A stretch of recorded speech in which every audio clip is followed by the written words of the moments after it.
All right, let's go ahead and work on your lab. We're actually going to do part of this in class. You're welcome. Well, I know. Crazy. So, I just want you to create a heap using this interface. Do not use the STL for this one, just create it manually with arrays. It's going to be okay, it's going to be fine. Let's see. In this lab, it's practice constructing binary heap and performing heap sort. Blah. Okay. Implement insert, copy, get height, get size, contains, remove first, operator, and sort. Actually, are we allowed to use STL? Now I'm second guessing myself. Oh, I don't have anything written, so no STL for us. Okay. Create an empty heap. Does a deep copy into the heap. Add a given value to the heap. Insert. You're going to have to sift it, sift up afterwards. Get the height. Get size. Contains. Yeah, does it actually have this value? Ooh. This is just to make you think about how you would search for a value inside of a heap. And retrieve an element out of position because a heap is an array. So that should be okay. Remove first, because we're always removing the first element. And what else do we have? Heap sort. Okay, great. This one's going to be a little weird. Performs a heap sort and returns an array of the sorted elements. You empty your heap after the sort. So your internal heap is going to be null when you're done. And you're returning a pointer to that heap, aka the sorted array that you just created. So I'll let you. Not necessarily. Well, maybe afterwards.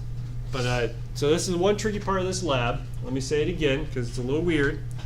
We're going to add a bunch of elements, insert them as we see fit.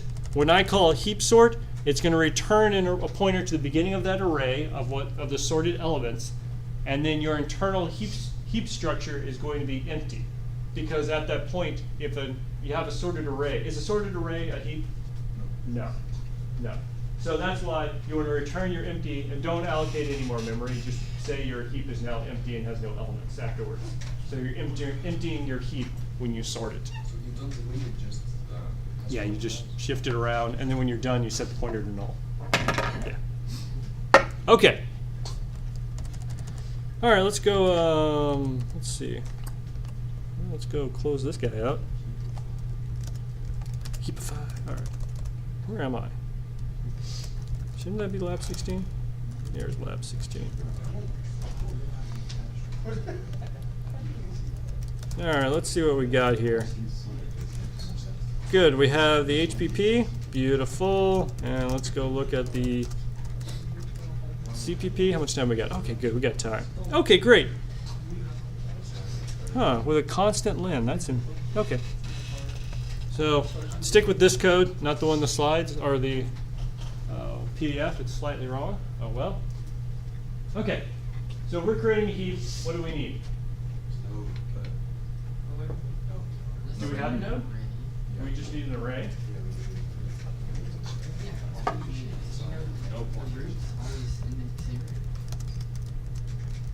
All right. Well, yeah, we know the roots at the beginning, so we have a pointer to our array. Okay. Yeah, we need a size. That's right. All right. So int m size. Anything else? we need something to look at the Well, we know where the root is, so we know how it's laid out because it's just an array. Well, what is size? Okay, let me ask this question. What is size? Is that the number of elements in the array, or how many? I mean, number of elements in the heap, or how much space is in the array? Yeah, don't we need both, don't we? So yeah, that's where this is a little tricky. It might make more sense if I call this capacity, and then I call this one length. Yeah, that's. I think that's a little clearer on what's going on. So your Nulls are being stored as 0 or some other value. Like sorry? the null, the ones like on there for those where they would be pointing to null or pointers. There's just an entry in the array that has some value in it. Okay. Undefined. Okay. Yes. So that you could have capacity greater than length. Yes, and capacity actually needs to always be greater than or equal to length so that you actually can hold the values. Okay. Great. Well, let me go ahead and save this. We'll take those two guys, put them over here. All right, we'll put him up here. M length will, oh. Actually, that's M length will start off as 0 in this case. And then M capacity needs to be equal to what's being passed in. And then our array is going to be a new T of M capacity. So that initializes our heap, right? We got a heap, let's see, it has some length to it, or some capacity to it, and its current length is 0. Okay. Let's see if I created a main. That would be cool. All right. Ooh, and I even started with 10. How nice. Let's go ahead and make it. Hey, compiled. First time. Yeah, and it runs just fine. Okay, good. So we probably want to, next thing we want to do, there's different ways to test this. Let's do it this way. Down here, let's go ahead and implement this operator. This one should be hopefully straightforward. What do we do? Just return the element with it. Right? Yeah, we're done. Let's make sure that compiles. Hey, look, it compiles. Okay, great. Now let's go ahead and start setting up our test cases, because I've noticed some of us are not that. Ooh, we have a heap test already. Oh, did I already write some code for you? Let's find out. Hey, look at that. All right, what is this doing? We have an array of numbers, create a heap of 10, then we insert each one of them, and then we print them off afterwards. Well, that's kind of a weird test. But yeah, let's run that. Make heap test. Haven't implemented insert. So it will not work. So, what was that, sorry? It will not give the desired output due to not implementing insert. That's correct. But that's the point of it. Okay. It says heap test is up to. Oh, what happened here? Oh, I think I must have messed something up. Heap test. Test gen %. Oh, whoops! Because that's the executable. How silly me. Let's do it this way. There we go.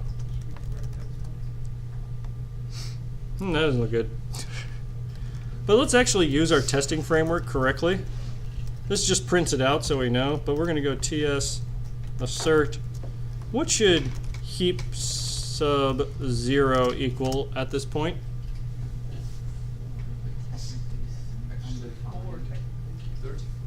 Yeah, it should be 34.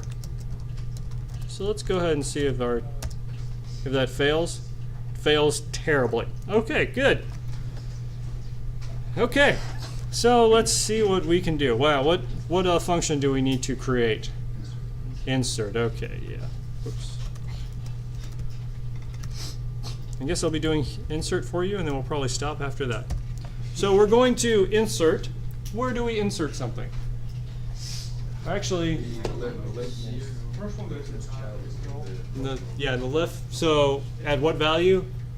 M. M length. So.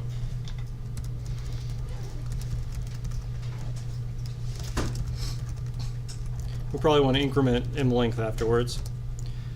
Is there any error yet?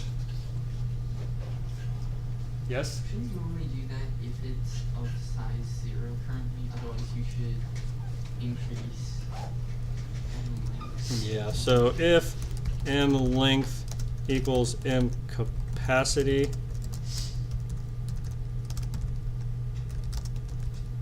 I'm going to let y'all do this.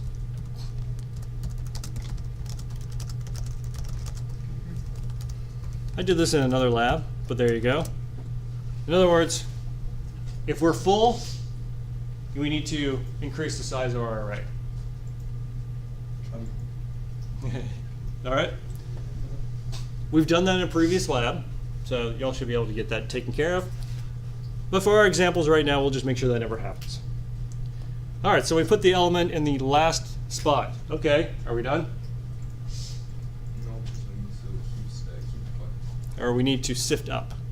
Yeah, we don't need to heapify. The heapifying is hold on.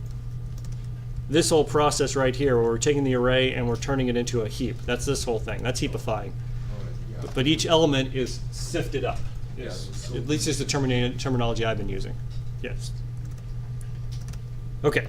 Let me make sure I do this. Add to the end of the heap. Now sift up. All right. So we need to get the parent. How do we get the parent of the node? If it would basically, if it's on subtract 1, it's even subtract 2, and then divide by 2. All right, so int parent. Okay, I see what you're saying. So if m length minus 1. We would just subtract 2 minus m length percent 1, 2%. Okay, I see what you're saying. Let me write it out this way first. So we want to know what the parent is. So int parent. And then if the number was even, well, actually, let's do it this way. 0. Let me just make sure I force the order of operation so it's clear. If it's even, how do we find out the parent? Subtract 2 and divide by 2. So you would, okay, so you're subtracting 2. So let's look at the board real quick.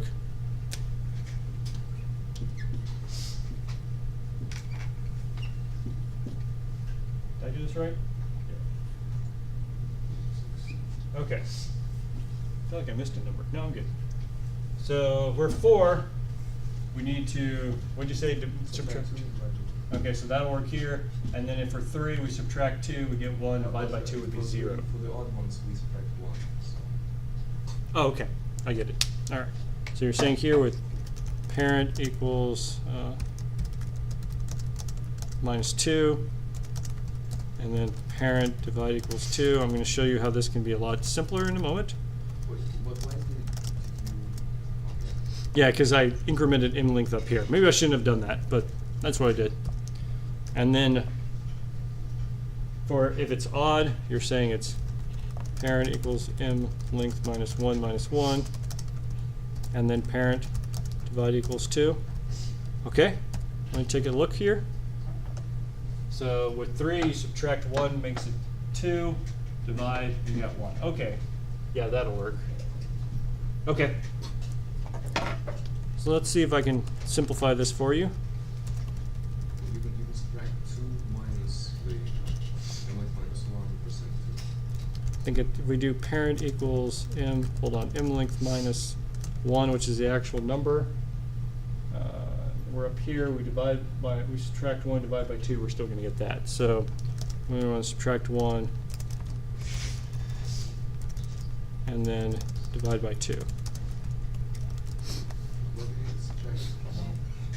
So the idea here is that if we're at 4, we subtract 1, we're at 3. We need 3 divided by 2 is 1 in integer division.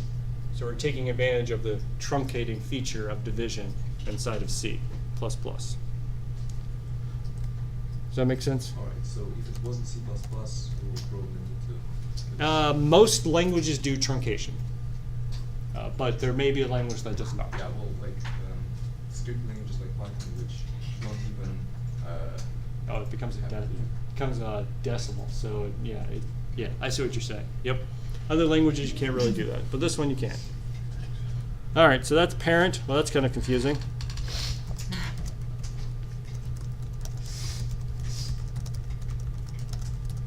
All right. So what are we doing? We're comparing. Well, we need to have current, don't we? We should probably do that. So int current equals m length minus 1. All right. And then parent would just be equal to current minus 1 divided by 2. There we go. Okay. There we go.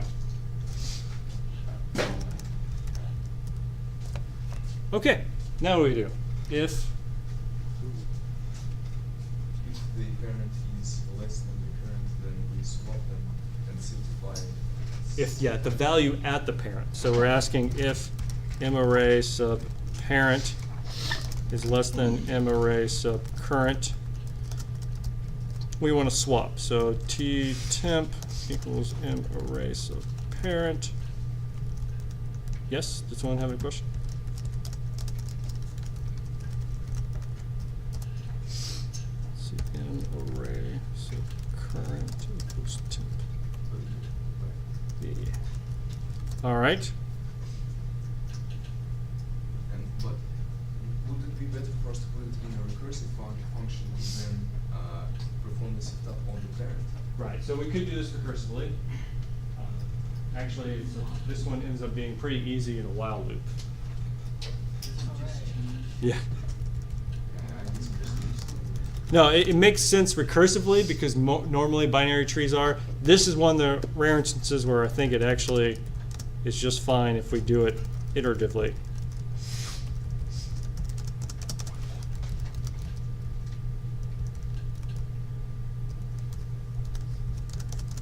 So you want afterwards, whoops, I'm not writing this out right. I'm not telling you what I'm doing, sorry. Here we go. First, check if we need to swap. Update current and parent. So current will then become parent, and then parent becomes whatever current was going up. And you just keep doing that until parent is, what is it? Because if you're subtracting 1, so if you're at 0, Do it one last time. if you're at 0, you're going to subtract 1 and then divide by 2. Wait, That would be negative 1 divided by 2 is 0. yeah, that would still be 0. So you want to do it here, and then you're probably going to have to do one last check. Okay. Yeah.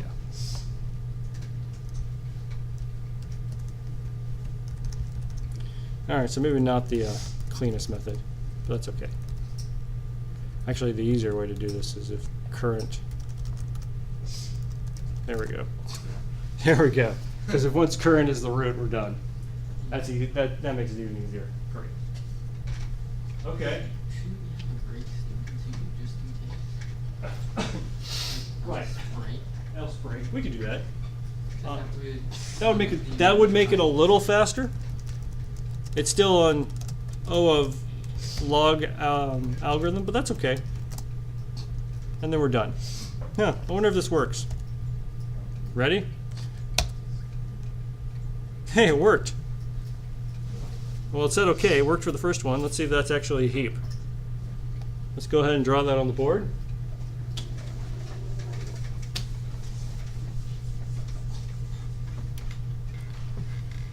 So, 37 has a child of what? Well, from this up here, it has, where are its children? Wait, 20 and Yeah, 20 and 8.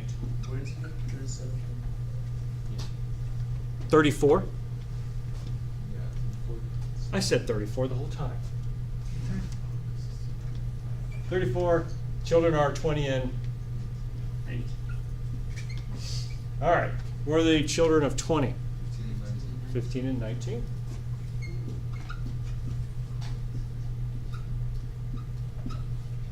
Okay. What are the children of 8? 2 and 3. Yep.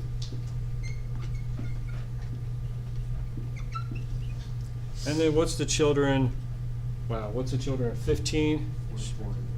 4 and 13. Yep. And then what's the one child of 19? 7. Is it binary tree? It's binary tree left justified. Is it a heap? Yep. Yep, it's a heap. Okay, so we have reason to believe that insert works. I even wrote a quick test case for it for y'all. How are we doing? Okay, we've got 10 minutes. Okay, so wow, that's great. Beautiful. Even wrote a test. Awesome. Okay. So let's see what we got. So we have heap. Well, the heap we have is a little different. That's fine. Use the one I gave you. Insert, we wrote get height. Hopefully you can figure out what the height of this binary tree will be. Hopefully it's a simple calculation. Once you have im length, you're probably done. Returns the size of the heap, aka the length in this case. I just wrote size. Contains. How are you going to find something inside of a heap? That's a trickier one, but I think you go down. You check every node, the children of every node for which the value is greater than the value you're looking for. But when you, so you check the children, and if the child equals, then you're done. If not, you check this greater. If it is, then check the children with. So it will be a recursive function. Okay. I mean, what would be the big O of that one?